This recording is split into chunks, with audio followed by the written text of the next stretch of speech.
नमस्कार, स्वागत है। आज हम सब मिलकर अखंड ज्योति पत्रिका के अक्टूबर 2007 अंक के ज्ञान सागर में गोता लगाएंगे। ये अंक ना हमें अपनी अंदरूनी शक्ति से लेकर ब्रह्मांड के बड़े-बड़े रहस्यों तक की एक बहुत ही कमाल की यात्रा पर ले जाता है। तो चलिए शुरू करते हैं ये सफर। इस अंक की शुरुआत होती है परम पूज्य गुरुदेव पंडित श्रीराम शर्मा आचार्य जी के इस गहरे संदेश के साथ। वो कहते हैं, अपने भीतर की वाणी को सुनो, समझो और उसका अनुसरण करो, वही तुम्हारा मार्गदर्शक एवं प्रकाश स्रोत है। कितना सीधा साधा लेकिन कितना गहरा सूत्र है ना? कि भाई असली गाइड, असली रोशनी वो कहीं बाहर नहीं है, वो तो हमारी अपनी आत्मा की आवाज में ही छिपी है। बस जरूरत है तो थोड़ा शांत होकर उसे सुनने की। तो सबसे पहले खंड में बात की गई है एक पॉजिटिव चेंज के संदेश की और साथ ही आज की जिंदगी के एक बहुत बड़े पैराडॉक्स की भी। पहला लेख है परिवर्तन, जिसमें स्वामी रामतीर्थ का एक बहुत ही प्रेरक प्रसंग है। हुआ यूं कि अमेरिका में किसी ने उनसे पूछा तो उन्होंने कहा कि जानते हो, असली साम्राज्य, असली एम्पायर बाहर नहीं है, वो तो हमारे भीतर है। सच्ची बादशाहत दुनिया को जीतने में नहीं बल्कि अपने मन को जीतने में है। असली जीत तो तब है जब हम अपने दुख को आनंद में बदलने की कला सीख जाएं। और फिर एक लेख है सब कुछ पाया है। ये आज की जिंदगी की एक बड़ी कड़वी सच्चाई को सामने रखता है। देखिए, पहले साधन कम थे पर शायद दिलों में जुड़ाव था, एक शांति थी। और आज हमारे पास सब कुछ है, भौतिक समृद्धि है, लेकिन हम भावनात्मक रूप से कितनी दूर हो गए हैं।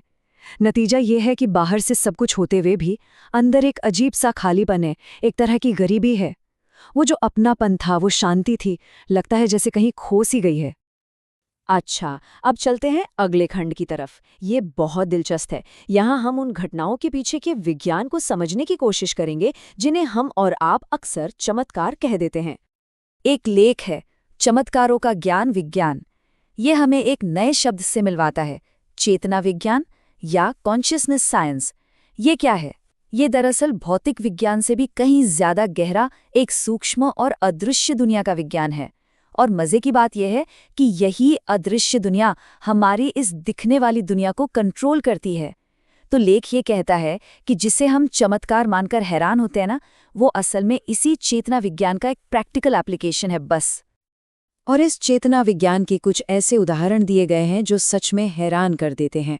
सोचिए, कश्मीर की योगिनी लल्लेश्वरी का धधकती भट्टी से बिना जले बाहर आ जाना, या संत रैदास का बहती गंगा मैया से सीधे सोने के कंगन निकाल देना, या फिर संत ज्ञानदेव का एक बेजान दीवार को ही चलाकर उस पर सवारी करना। ये सिर्फ कहानियां नहीं हैं, बल्कि ये इस बात के जिंदा सबूत हैं कि चेतना पर कितना असाधारण अधिकार पाया जा सकता है। तो यहाँ एक सवाल खड़ा होता है कि क्या ये सब वाकई कोई जादू या चमत्कार है, या फिर ये एक ऐसा विज्ञान है, एक ऐसा साइंस है जिसे हम आज भी पूरी तरह से समझ नहीं पाए हैं। ये सवाल हमें अपनी समझ की सीमाओं के बारे में सोचने पर मजबूर कर देता है।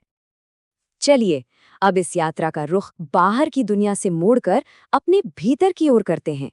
अब बात होगी अंतःकरण की, साधना की और भक्ति की।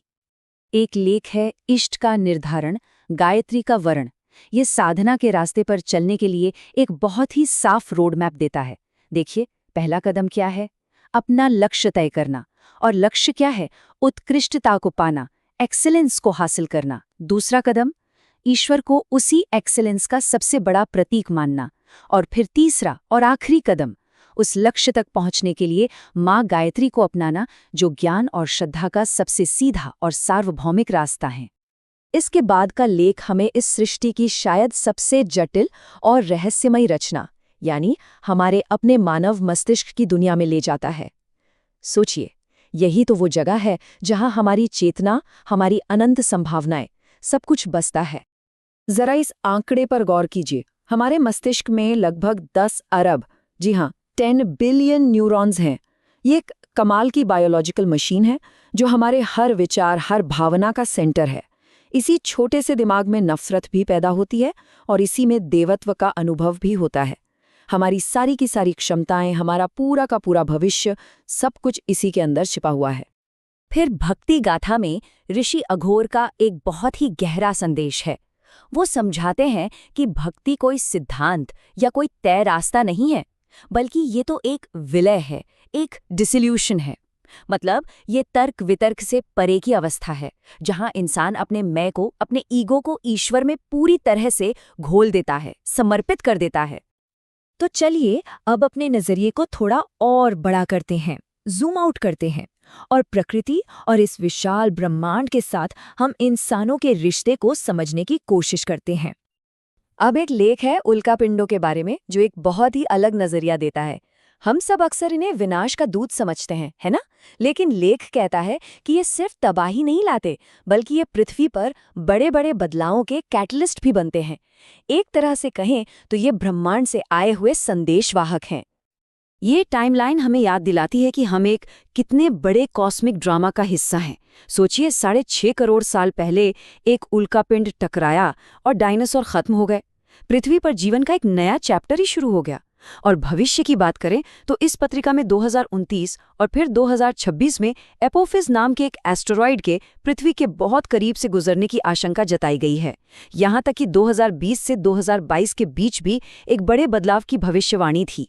ये सब घटनाएं हमें बस यही बताती हैं कि ब्रह्मांड में होने वाली छोटी सी भी हलचल का हम पर कितना गहरा असर पड़ सकता है। फिर एक बहुत ही सुंदर लेख है अद्भुत हमारी वन संपदा।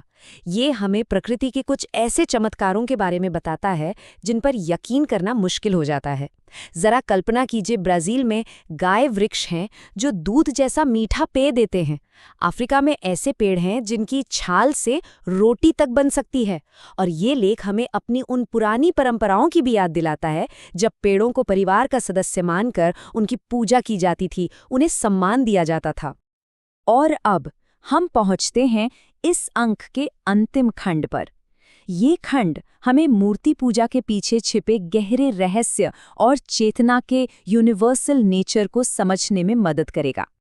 देखिए, मूर्ति रहस्य लेख का सार एक बहुत ही सुंदर विचार में छिपा है। वो ये कि ये जो पूरी दुनिया है ना, ये पूरा का पूरा ब्रह्मांड, ये खुद आदि शक्ति की एक जीती जागती मूर्ति है। और देवी के जो अलग अलग स्वरूपों की हम पूजा करते हैं, वो सब उस एक ही परम सत्य तक पहुंचने के अलग अलग रास्ते हैं, अलग अलग दरवाजे हैं।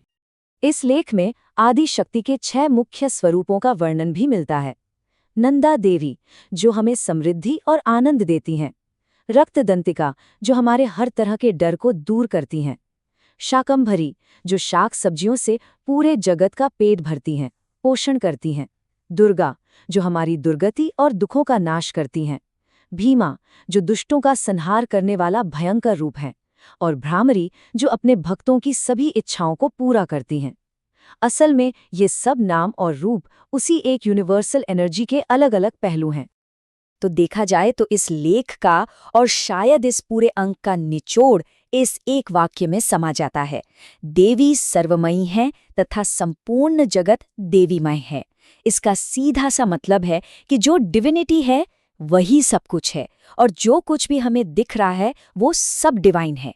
ये अद्वैत का अनुभव है, सब कुछ के एक होने का एहसास। तो इस पूरे अंक का जो सेंट्रल मैसेज है वो यही है कि कोई भी सच्चा बदलाव हमेशा हमारे अंदर से शुरू होता है, फिर वो हमारे कर्मों के जरिए बाहर की दुनिया में फैलता है, और आखिर में वो हमें सृष्टि के कण कण में उसी एक डिविनिटी के दर्शन कराता है।